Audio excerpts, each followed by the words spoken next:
Hello. Hello. Welcome, Krista, to the Archetype Akasha to share your wisdom about the Mountaineer, your 9.3 in your Neptune. Can you hear me? Yes. Yeah. Lovely to meet you. It is lovely to meet you too. I'm a little nervous. I'm not going to lie. Oh, relax. We can snip out anything that doesn't feel comfortable and we can start anew. So no problem. Take your time. Okay. Take a seat, relax, take a breath. Okay. I'm not going to lie. I change what I say from 1 minute to the next, of how I think I perceive a certain gate, a certain line, and I think the way I do that, and the reason why I do that is because I'm constantly I feel like I'm in a constant school, like everything that even the most mundane, the littlest things, just every little thing that goes on in my life, regardless if it has to do with work, if it has to do with even going to the grocery store, sometimes driving, just taking a walk in the park. It's like I just notice things here and there. I'm like, okay, I'm supposed to take note because I'm going to be able to use it someplace else later. You know what I mean? So I kind of waited to the very last second to even write, how I felt, because I would say, okay, well, last week I felt this way, but this week I feel this way. You know what I mean? Yeah. So, and it so goes into Neptune. So I love it. Yeah, well, and I feel like I feel really strong, especially within the last year and a half. About a year and a half ago, my whole perspective of how I see myself, the world, just a lot, there was where I felt literally like I was crazy for about a week. I didn't know what was up, what was down. All I knew to myself, and I said it to my family, is I don't know what's going on with me or my body or my mind. I don't know, but I'm not going to hurt myself. I'm not going to hurt you. I just need you to leave me alone. Leave me alone so I can write. I can I need to sort things out. I need a break from everything because I have so much going on. I need to put it in its places. But it's not going to make sense to you because it barely makes sense to me. And I just know that this is what I need to do. And I can't let you guys interfere. I need to do this one all by myself. So after that kind of happened, it would lasted for about a week.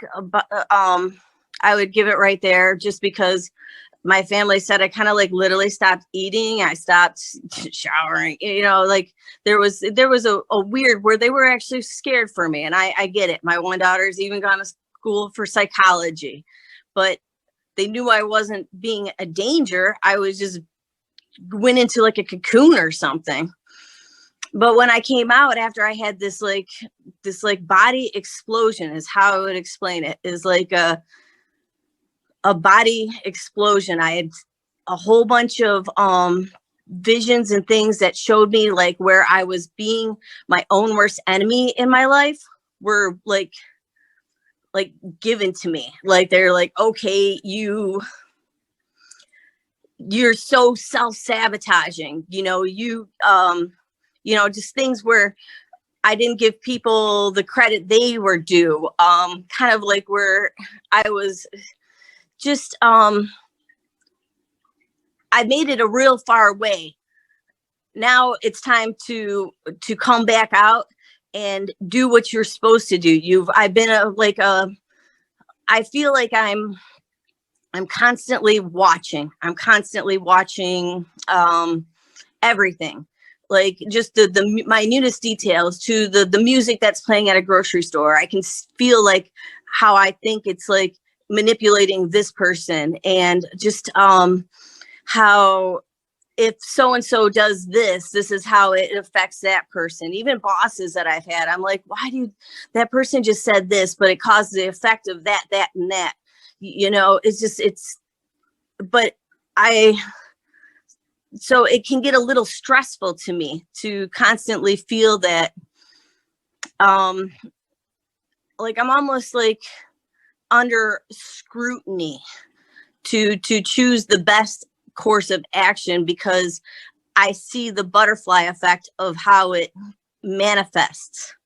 So it becomes very stressful to me. So there were many years that I would like do my whole day, and then as soon as I was by myself, I would drink myself into oblivion.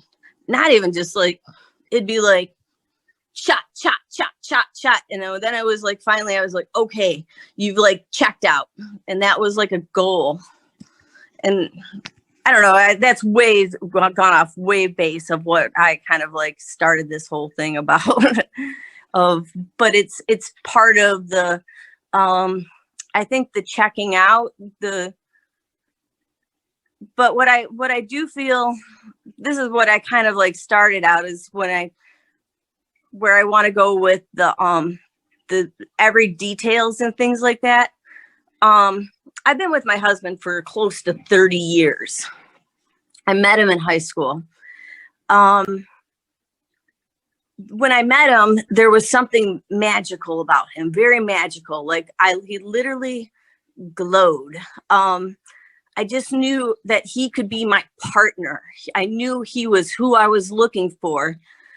The problem is when we got together, I realized he wasn't what I was looking for in a romantic partner, but as a life partner. So it's like there's been this like something missing in my life. That's, I look at other people and I don't understand why they can feel like passion or love or like they want to hold hands or they want to have sex. Having sex with my husband almost felt like gross and incestual. And he's a very good looking man. He's very smart. He's a very good father. He's literally anything and everything that other people would be they'd be like, you got it. And then I'm like, but there's something that's wrong. I don't have it. It's like, I'm like mildly jealous of people that, I could easily be away from him for months. I like to call him. I like to tell him, give him updates on my life, but it's not like I feel a need to actually be with him. And pretty much I've stayed in this relationship using alcohol as a glue because if we drank together, we had fun together. And that's kind of like, but it was to keep our kids together and to have a whole family, like to have a mom and a dad and to show our children that you could share the duties of being a parent equally, equal. He's an equal. He worked days. I work nights. He changed diapers. He cleaned house.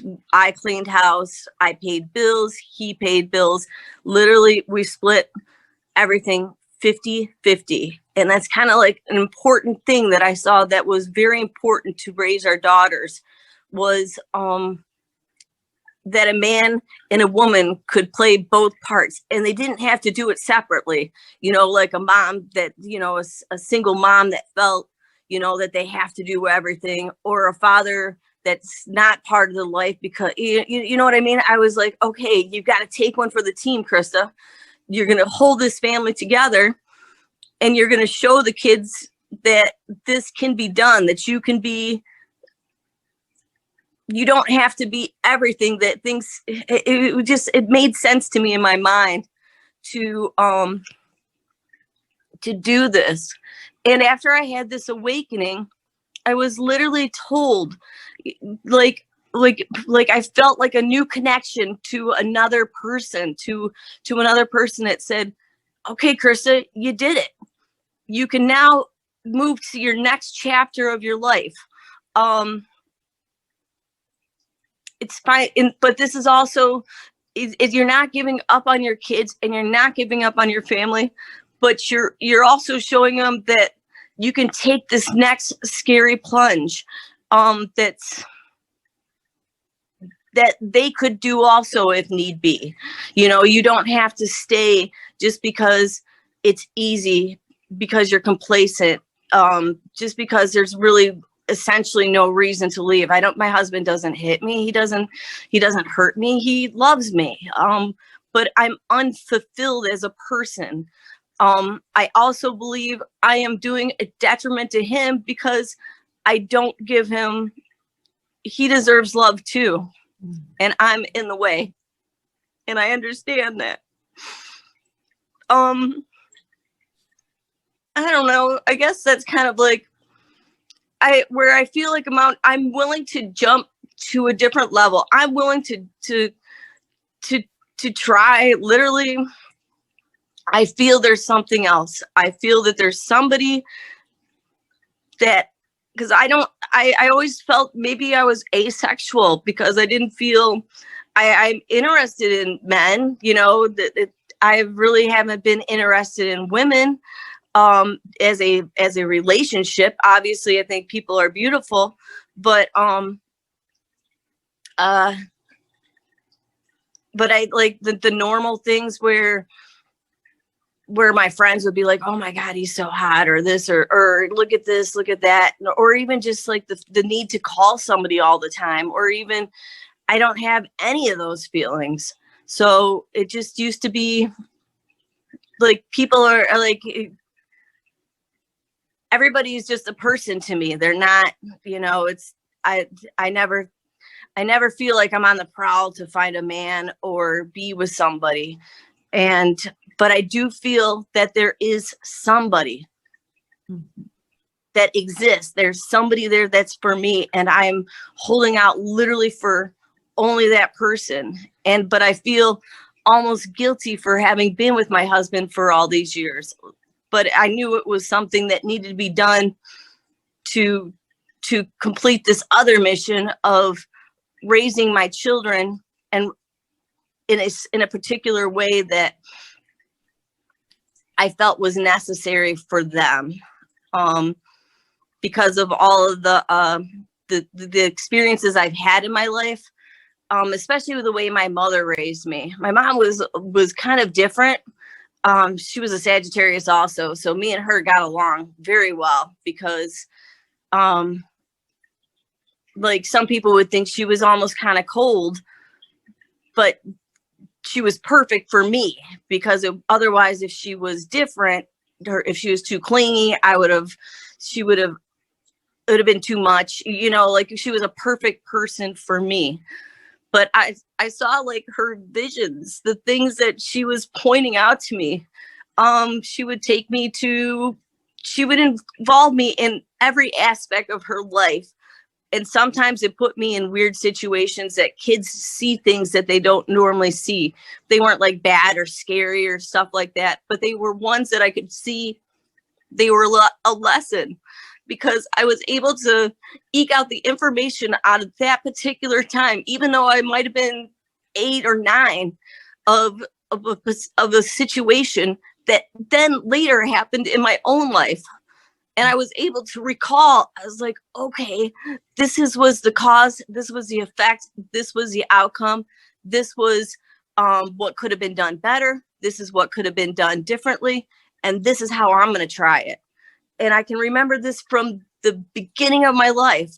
And a lot of people didn't understand my mom, but I could understand why she did something, because she would do something she would do it 10 years ago and start something, and it would build until eventually people are like, well, where did this come from? No, it's always been there. She had been working on it.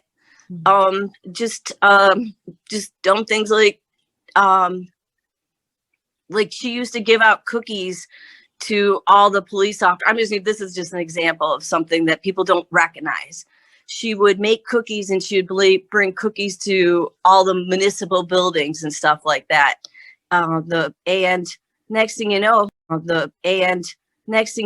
my dad, who's a mechanic, has the contracts for all the municipal buildings.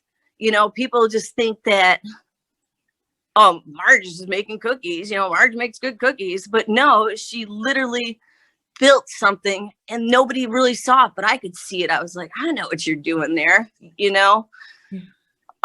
So I try to do those things in my own life where a lot of people don't understand, well, why are you doing that? Because it doesn't make sense. It'll either cost me money or time or this or that. Or just there's no outcome, or they're like, oh, these people don't appreciate this or that. I'm like, but they will. Like you can see it. So where I guess that's kind of like how I feel this 9 has played out in me. I also have the 5, I have the 35, I don't have the 26, but that's how I kind of feel these things play out for me. I guess my delusional Neptune kind of thing is the fact that I'm willing to drop it all. I've told my husband, it's been 1.5 years now that I told him, I believe we were kind of like a karmic partnership, like a karmic couple. I'm trying to explain this in a way that your feelings aren't hurt. There's nothing you've done wrong.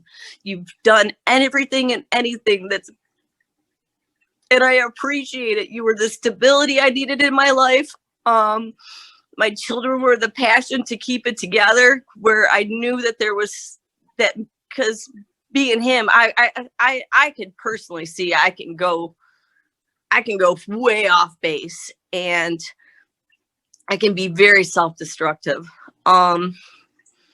So after this like awakening, I don't feel the need to be self-destructive. I was literally told, Krista, you don't have to do this anymore. You don't have to slip into this other person. It's you're complete. You can now start using you now see the big picture here. Start seeing that you don't have to live in the chaos, kind of, but I don't think I could have done it without my husband, because he's a very level-headed, he allowed me to be just crazy enough that I didn't do bad things, like if you tell me I can't do something, then for some reason I'm like, well, why can't I do it? So then you get a little sneaky, so he gave me enough leash, but not enough to hang myself, where he's also a very introverted person, where I'm an extroverted person. And he's also very I don't know, he he denies himself a lot of things. So I believe that I've allowed him to live a life that you don't have to deny yourself of things. You can still do this, and this, and, do it within reason. If we were like a perfect partnership of me being the extrovert, him the introvert, him I will try and do things, where he's the brain to say, okay, that one's a little crazy. You can't, I think we held it together as a couple, but now we're both mature enough that we can each go on our own separate journeys, is kind of how I feel things. I don't know. That's about it. I don't know. I guess that's kind of where I feel this particular thing is like, I feel like I've climbed a mountain and I can kind of see I'm still in kind of a little clouds, the clouds are still there because I don't have obviously I haven't found the person. I have an idea who it is, but I'm still I just still have an inner knowing, a belief, and the strength to keep forging on. But, I feel a lot of things ever since I started looking into this human design and all this all happened like after the waking, because I couldn't understand why I got really interested into like the Mayan calendar. That was the start of it, because a lot of it made sense to me. I really resonated with the fact that I'm a solar skywalker, was where, and then I could see that my husband was a white world bridger, and that, that we literally are pillars. And I was like, that makes so much sense to me. When things started making sense to me, then I wanted to branch into, okay, if this makes sense, all these other things are starting to make sense too, but especially human design. And where human design kind of gave me the, like almost where I was able to forgive myself for some of my tendencies, because it's in my design. All I had to do was recognize it. And, I do have a 35, 36, I do have the 18 and 58. So I do understand, some things that, where I'm very hard on myself, but I'm also want to do things.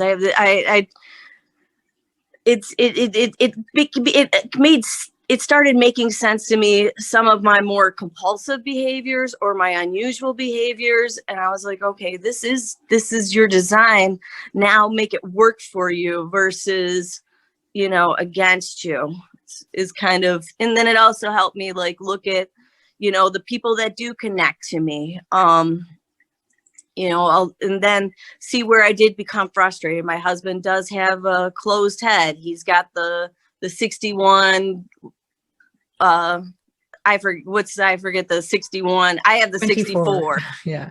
Yeah. And then, I got a daughter that's got the 61, the 63, and the 64. But often I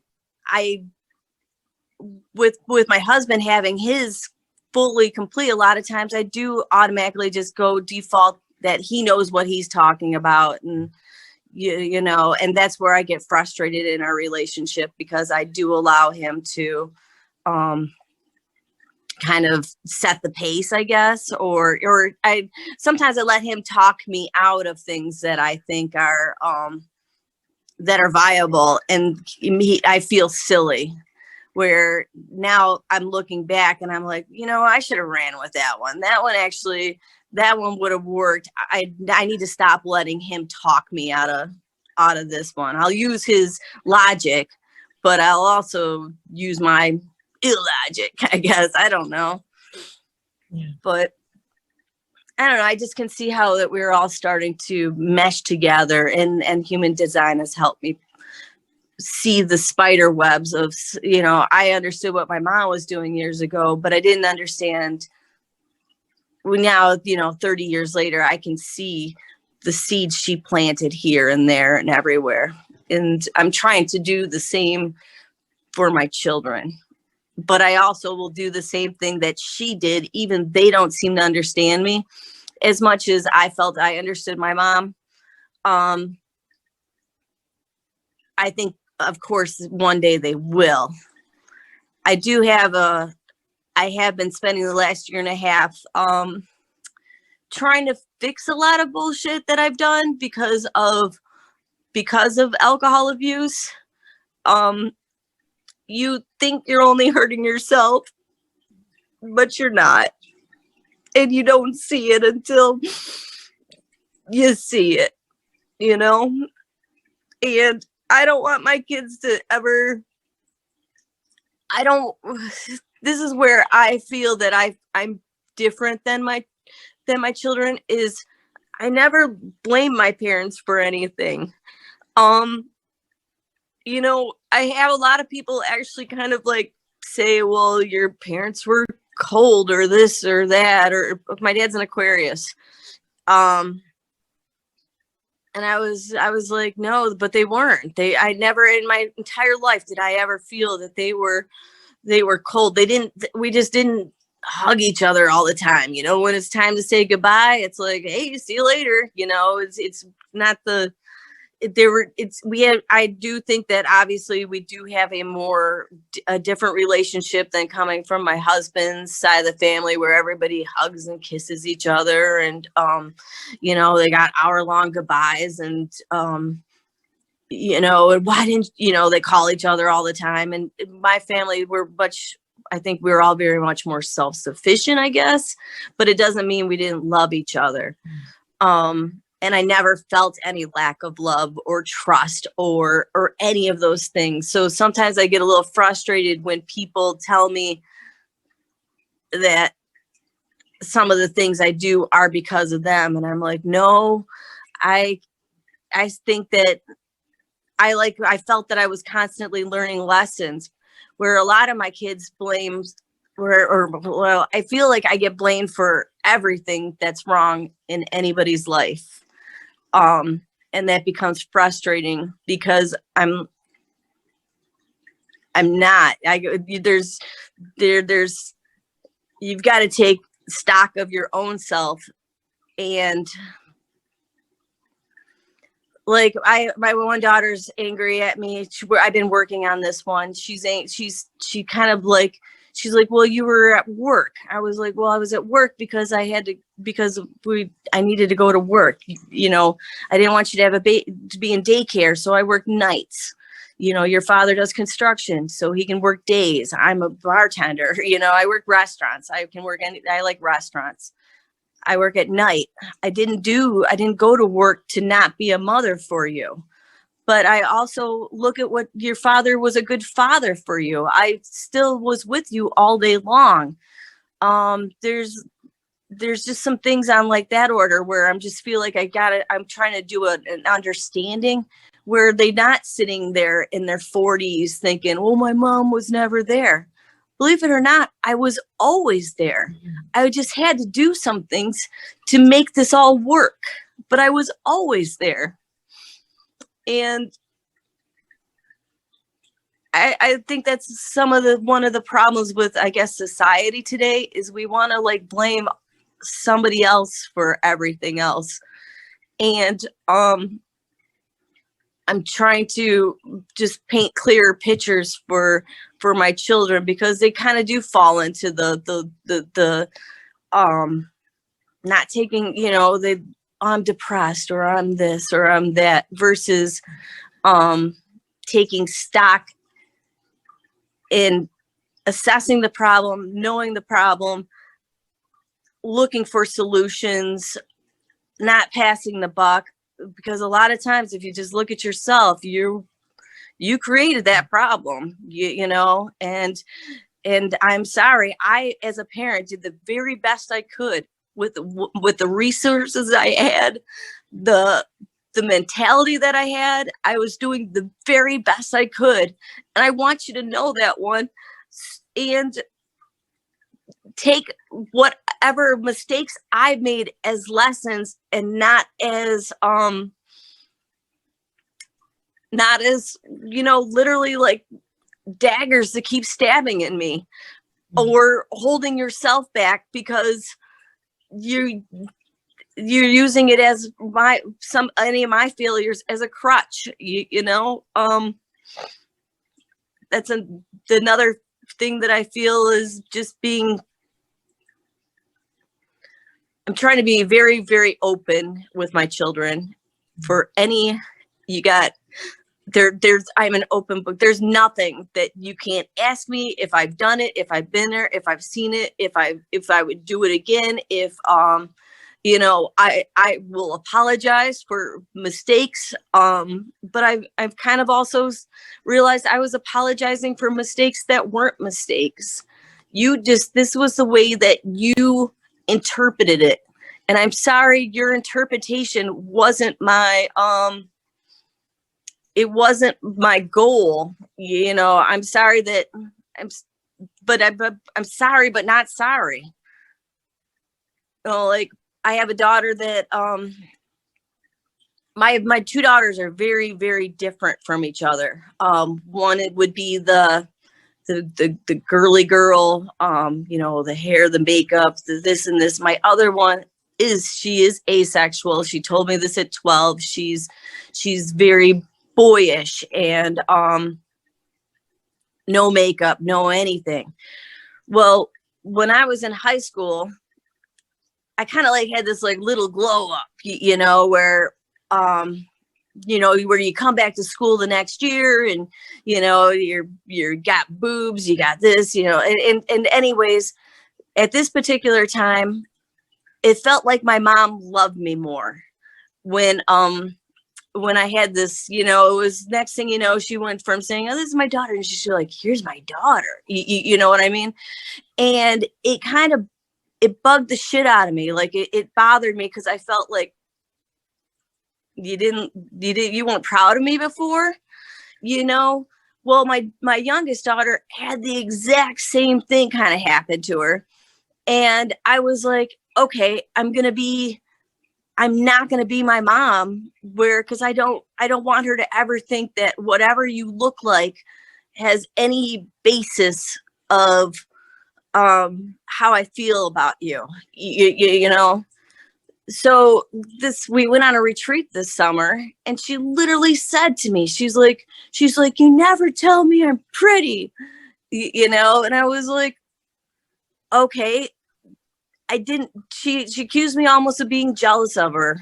And I was like, no, that wasn't the goal. I didn't want to, I go, you don't understand where I'm coming from on this one. This one has something to do with my own life where I didn't want you to ever feel that your looks were your only validation. So now I feel like now I got to play cleanup for some of the things that I did just so that they could see the picture of that I was actually trying to paint. You know, I can't sit and tell you how beautiful you look with all your makeup on. Your sister ain't got a stitch of makeup on, you know, things like that. I don't know, but I could ramble forever. Anything? Wow. No, I'm just blown away by your courage of being vulnerable and being strong at the same time.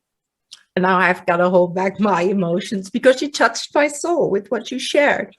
And I was looking at your chart and I just saw it come alive through what you just shared. And it's so valuable and so beautiful, the insights that you got and how you approach life and how you took those little steps even from childhood and seeing and observation and then taking that with you and bringing that into your own family. And now sort of changing the pattern even of those little steps, you know, like what you taught, what you learned from your parents and then kind of in a reversed way, now learning your own children.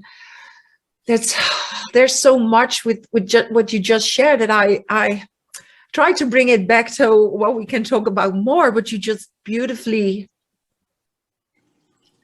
you just expressed it so beautifully. So I heard the 9-3 so fully. I heard the 35-36. I have both channels. I also have the 35-36, so I could relate to a lot. And also the 9, I also have the 9-52. So I heard everything. It's almost that I don't have any questions because you already answered them in your share. And that, it just blew me away. So I first already want to thank you. We're not finished, but I want to thank you for all of that. It's wow. So I love your rambling because you, even though you said it was rambling, it was a complete story with everything in it. And that's beautiful. Yeah. Well, thank you, because I've been nervous about this because I was excited about especially talking to you. I must follow you on Facebook and different places too, because obviously I recognized your name immediately. I want to be able to give this back to other people. Like being able to cohesively give an understanding to these abstracts. If I've got a lot of people that are not interested in the human design. My my family, not so much. They kind of are a little, actually, they don't like it a little bit because I have changed up the game a little bit at the house. You know, they don't like it because I have changed the game. I've become, like, I feel stronger, and that has taken a little power away from some people that had more control over me, you know? Right. But where I would want to be able to use it, where I can explain it to people that don't even want to understand it, but have it make sense in a way that they can use it too.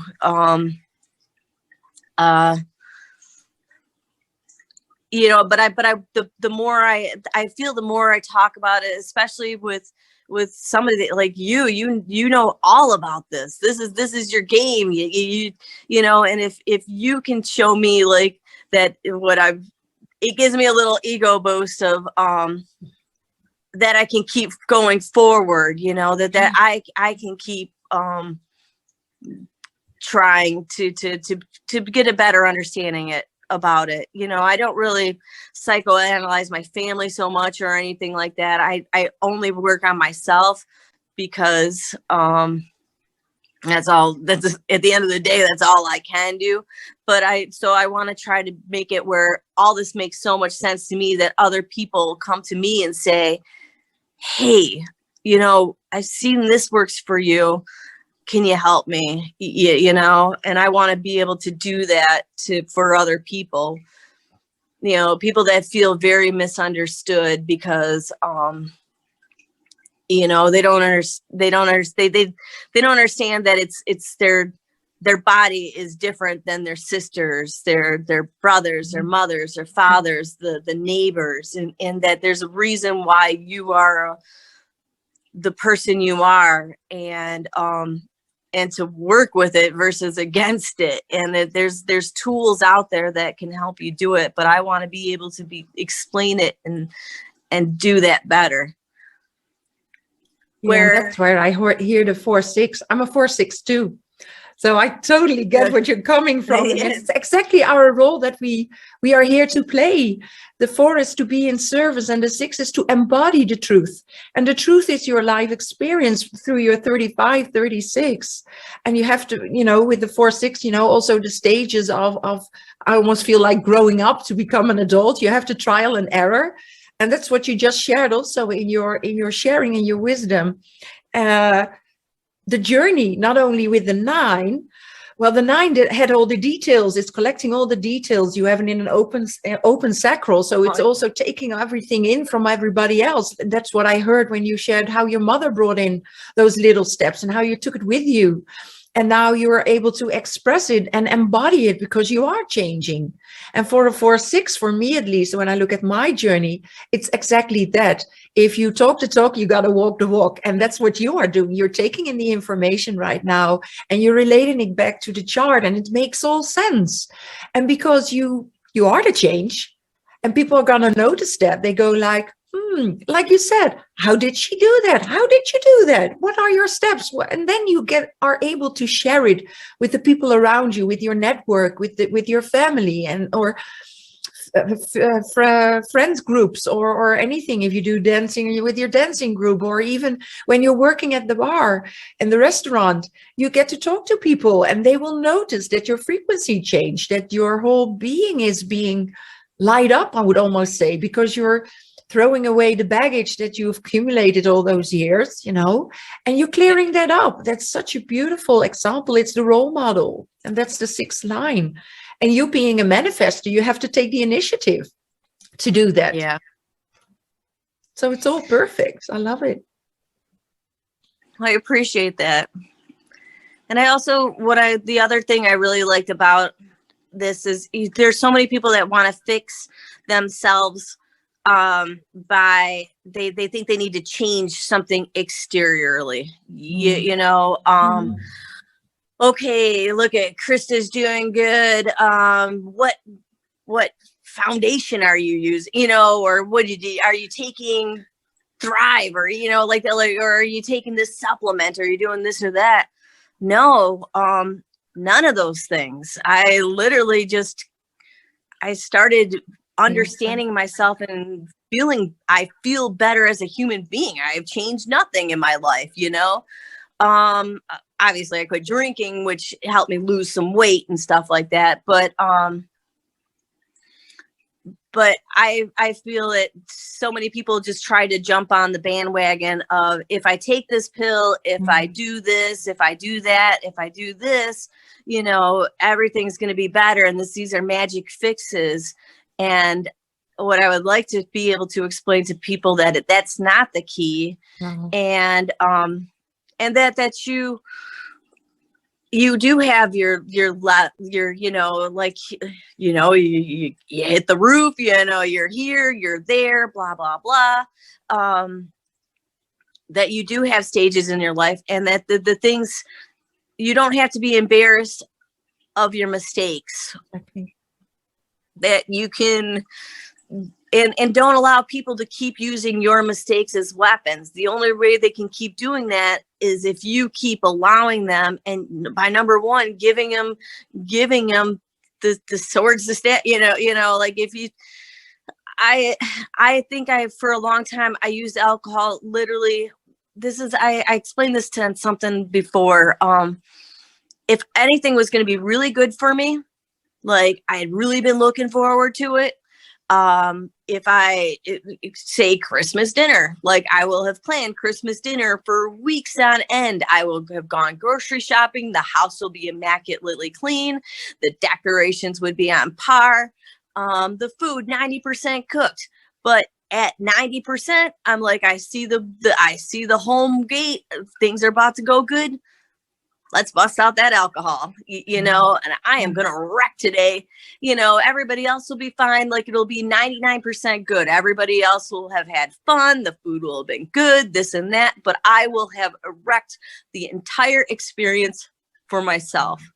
And I would do it over and over and over again on anything that I thought was really important to myself, or that I would really enjoy, or anything that would have given me some kind of promotion, or anything where I wanted to impress somebody else, like, say, my father, or, you know, guest, or this or that.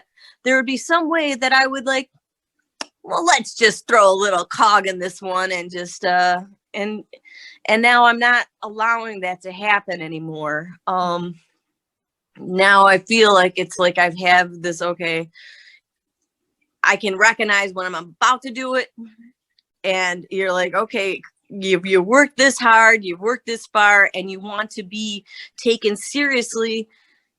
Now you've got to be an example.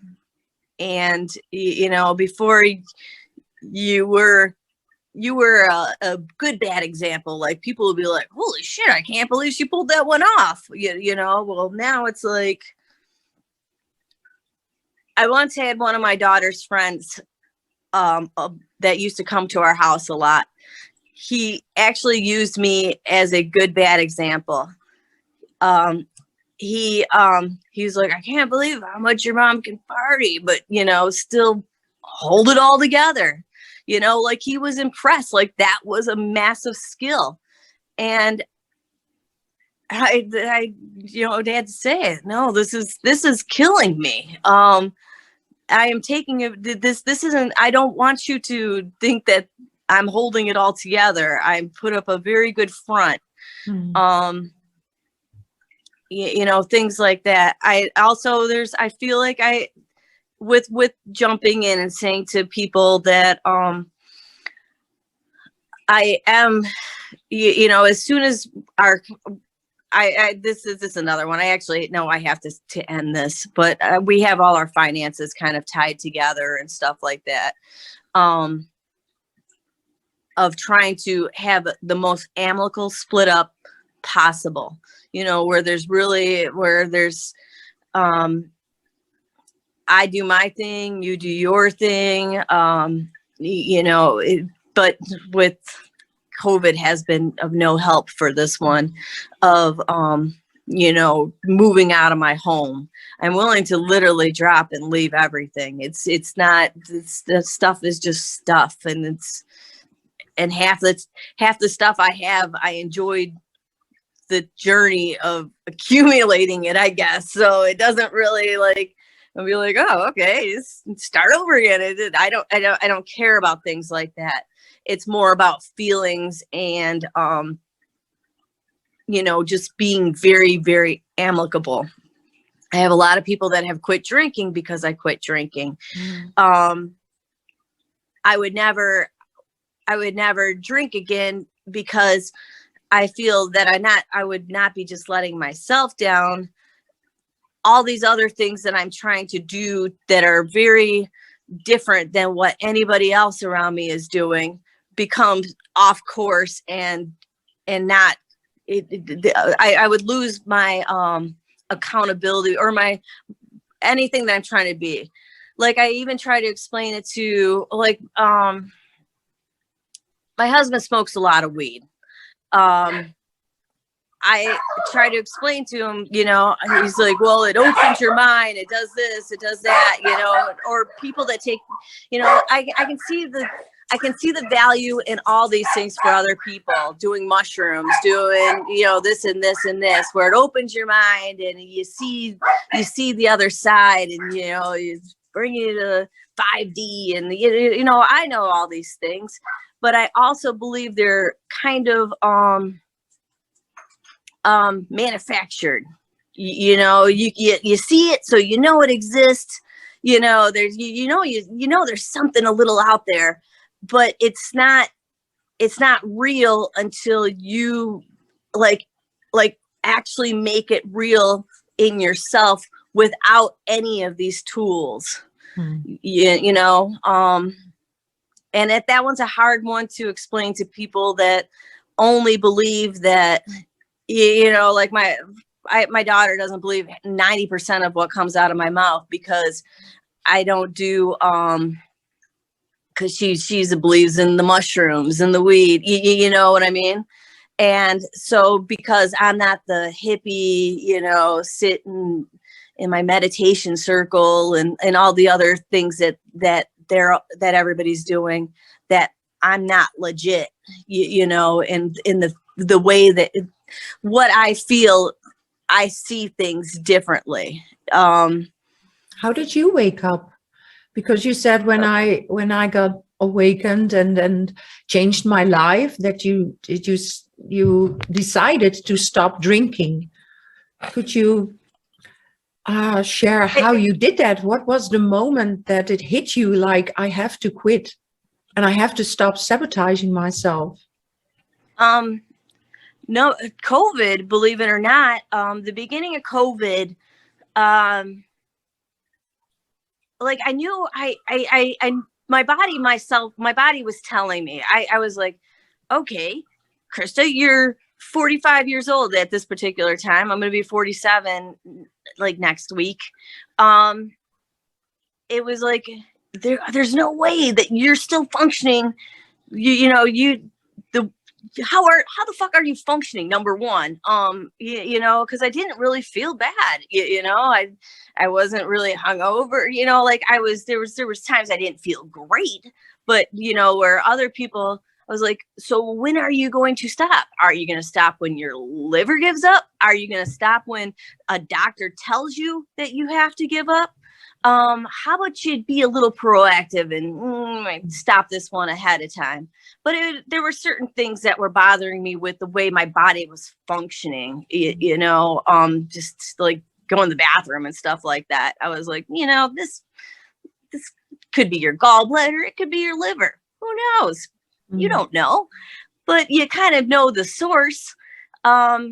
That one was one of the first things, but then when people started acting very crazy for COVID, of wiping out grocery stores, the hysterics of it bothered me, and I was like, okay, if we're going to be in one home for extended periods of time, you've got to be the best version of yourself. Number one, health-wise. Health, you know, okay, when do you get sick? The only time you ever get sick is if you pull a really good bender. That's when I'd get a cold or this or that. So I was like, okay, stop drinking. You raise your immunities. You know, that seems like the number one thing. Mm-hmm. Number two, get your house in order. If you're going to be stuck in here in any amount of time, now you're on a mission. I was on a mission to clean house, clean my house, fix anything that was wrong, clean my body, fix anything that was wrong. Do the prepping in not a weird, crazy grocery shopping way, but in a, okay, how are we going to live together as a family?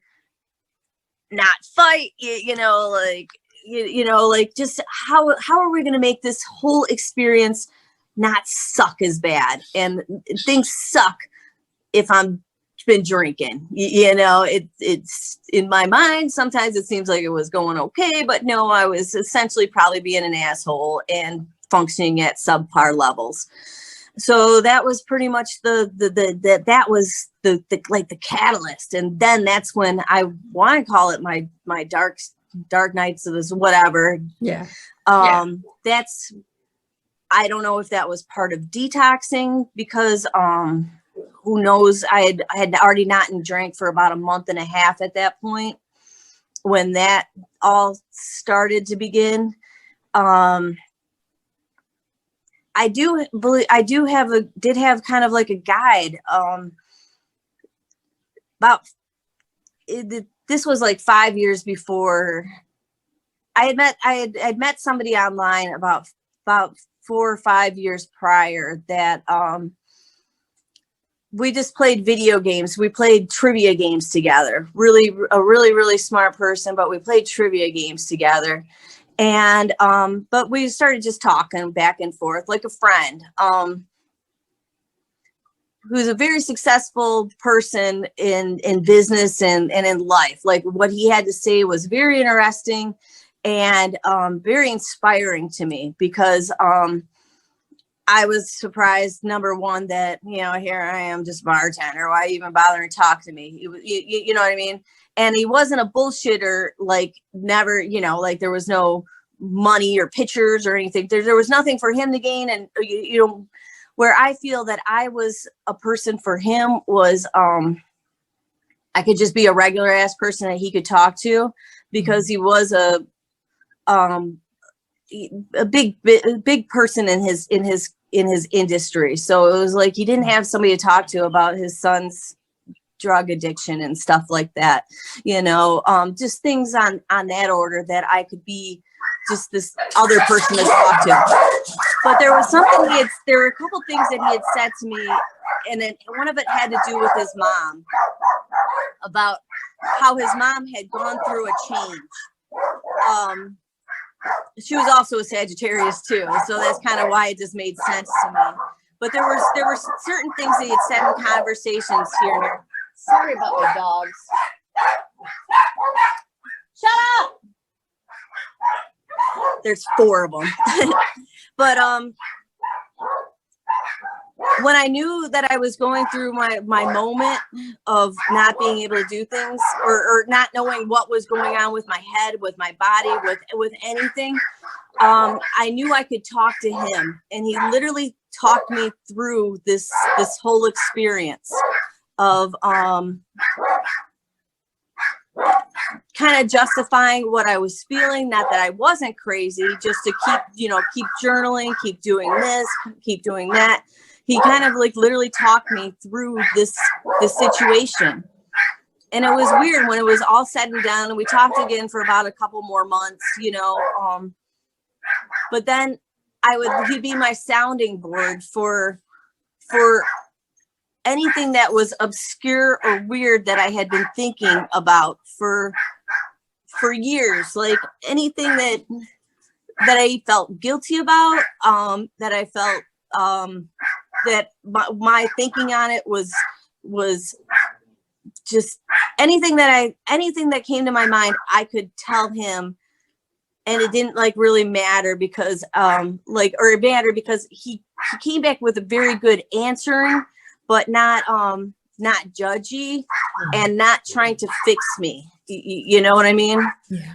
And I think he helped walk me through this whole where I could be where I'm at currently right now in the way that I see things, because I am a much different person.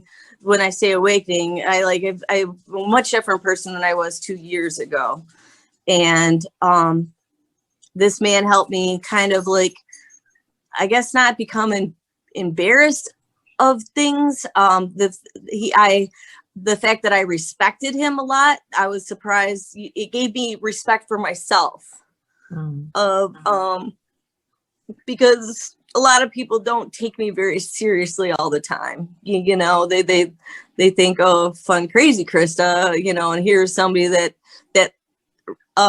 respected me for interlocks, you know, and saw things in me that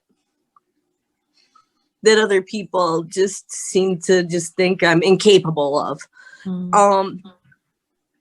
So, but after that, I haven't talked to him. It was like that way. He was there for just,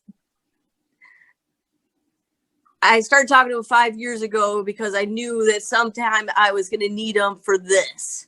And then when this was completed, then, you know, he was able to get out of our relationship what he needed, you know, and I think I was like a real part of his life, of just him being able to talk about his son and other things like that. And I gave him my real life experience of how I think I would deal with, you know, I know we both, it was like an equal relationship of what I gained and what he gained of our talking. But I think it was to help me get through this particular situation. And I believe that, but that one was a hard one to explain to my husband, that yes, I'm talking to a man. Yes, I'm talking to a stranger. No, it's not. It's not what you think. You know what I mean? It's not, we're not going to get together and run off together. He's not using me for nudes or something. You know what I mean? Like, it's none of the normal things that would go through anybody's mind of a relationship. He was literally, I think we were both needed to open up different parts of ourselves to each other. And we were the right people to do this for each other, even though we would seem like very polar opposites. You know, it's almost like the universe got your back and his back by bringing the two of you together in a space that was safe for both lives, where you could express yourself uniquely, truly you know, no veils, nothing to hide, nothing to be but yourself. And I almost feel like it was divinely given that you've both found each other and could help each other in such a beautiful way. I felt that was a very divine one. Yeah. Because who would have thought, you know, certain things that had come up in a conversation would just like instantly click to me, that I'd be like, yes, right. I know who my helper is now. Because when things started to play into my life, I was like, he was sent to me, and to where when I was going to really lose myself, you know, because my biggest fear was mostly being drugged. I have this terrible fear of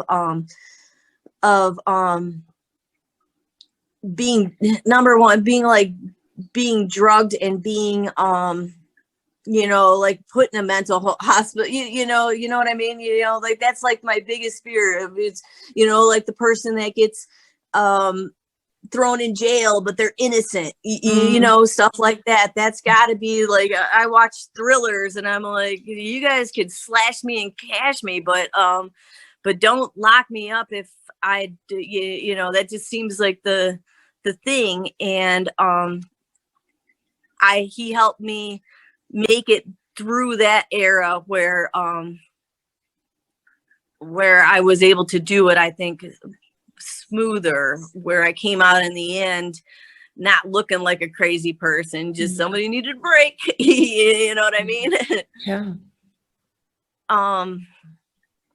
You know, I just still think about them, but I also feel that if I were to open that back up, that's not supposed to be, it's that part's over. You know, if I ran across them on the street one day and I'd be like, hey, what's up? You know, but other than that, it's, that was like part of like the seeing into the future.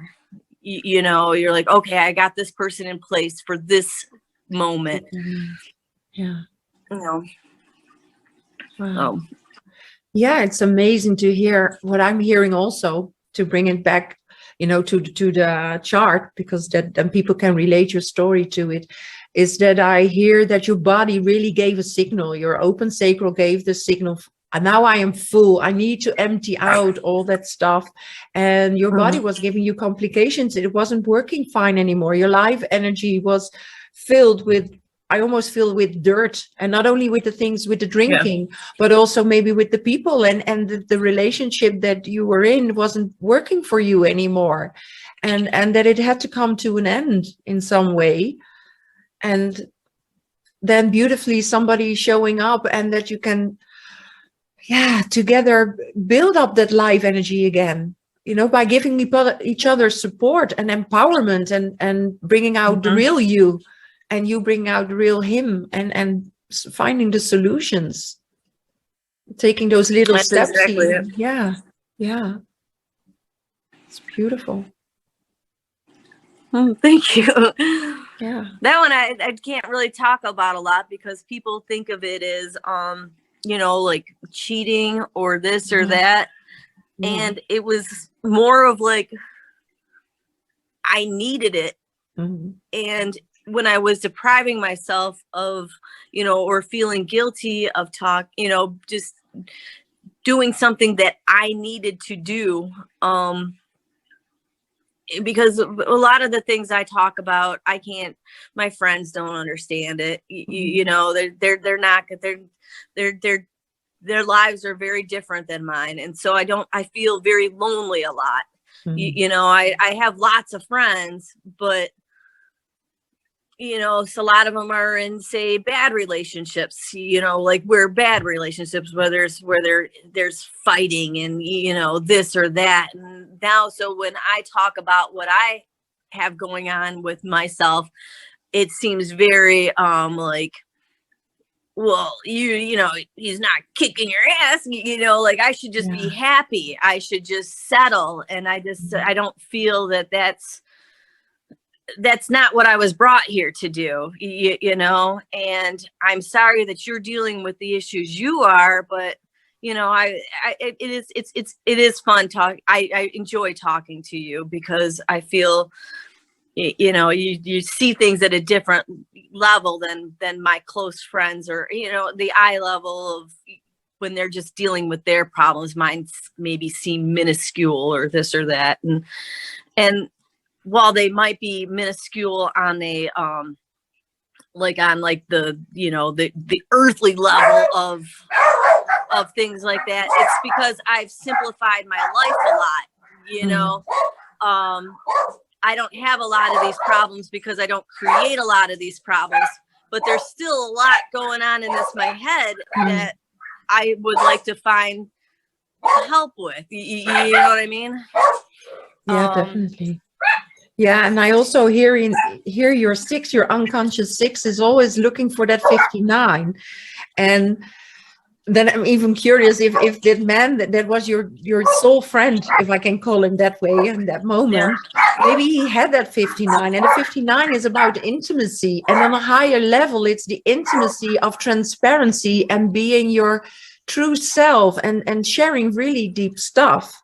And I understand this because my husband has the 59-6. So I know how it works, and I had to overcome myself. The whole channel is a sexual channel in basics. But for us now, it is a channel of being able to make connections and to see relationships on a whole different level. He has women friends, I have male friends, and they're non-sexual. But there is this intimacy that even though I have this complete, I'm a lucky girl, I have this complete fulfilled love life in a way that it's in the physical, and it's also in the mental, and it's also on the soul level. But we had to find that together. But sometimes you can find this piece with this person and this piece with this person. It doesn't have to be in this one person. It can be, if your dream is, like you said, I still have a dream inside of me that there is this man, that I will have this more intimate relationship than that you have now with your husband. And you've tried, you know, the mundane relationship. And now maybe you want a relationship that goes beyond the mundane of having children and having dogs in a household. Maybe it's that's the new step maybe for you to find that out, you know? That's what I feel. I do feel that that's my end goal, you know, or not end goal, but I mean, but fulfillment for myself. Right. And if you hold a dream, you're going to find it. I had that dream ever since I was young. I wanted this kind of person, and I had to go through a divorce as well, you know, being a single mom, and then living with a narcissist. So, and then finally finding the one that this is it. And then he was not ready. So he said, well, I'm not your one. I don't know. I like everybody, you know. So I had to wait. I have to practice patience with my 5 and my 9. But we got there because I held the dream. I knew we were meant to be. And I feel that if you hold your dream deep inside of your heart and you keep doing what you are doing, you know, working on your inner self, because I feel the 9 is also the path of going within and working in little steps to get the best out of your design. You know, we all got these potentials, and I feel the path even is going from the shadow to the gift, and then maybe to the city. But for me, the little steps is also starting with the shadow, starting with all the shit. Excuse my language. But then seeing and holding that dream inside of you that there is another way, that there can be better, you know, what is better. But we need these life lessons to get to the dream. And I believe that if you hold that, you're going to get there. That's climbing that mountain with little steps. Yeah. Yep. Wow. Well, well, we've been talking for over an hour. Oh yeah, I know. I actually got to go to work. I can't thank you enough from my bottom of my heart that the way that you share from your heart, it was beautiful and amazing to me. And I think that people who will watch this video will relate and recognize a lot in your journey. And this way you get to bring your message. And as my final question then for you, is there anything from your soul, from your 9, the mountaineer that has to climb those steps? Is there one quote or little thing that it says, do this or do that, or anything that comes up for you that you want to give to the people?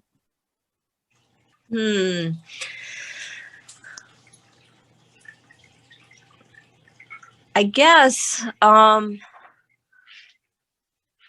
I don't want to be so cliche, but I mean, just kind of believe in yourself and just to never give up. Because no matter what, no matter how bleak things look right now, just look for the glimmer. There's a glimmer. There's something in any situation, there's something that you can just, even if it's just a pinprick of light, there's always something, that nothing is totally destroyed. You can always bring back a little something, and when it starts, you don't have to do it all by yourself. You know, all you got to do is find that ally somewhere, or somebody else that sees that same little pinprick of light, and then you can build on that. You know, it's never over till it's over, and you know, and I haven't found that it's over yet at any point. That's kind of that would be my little tidbit. Wow. Thank you. Today was fantastic. Mm. I feel a lot. Me too. Thank you so much. Thank you.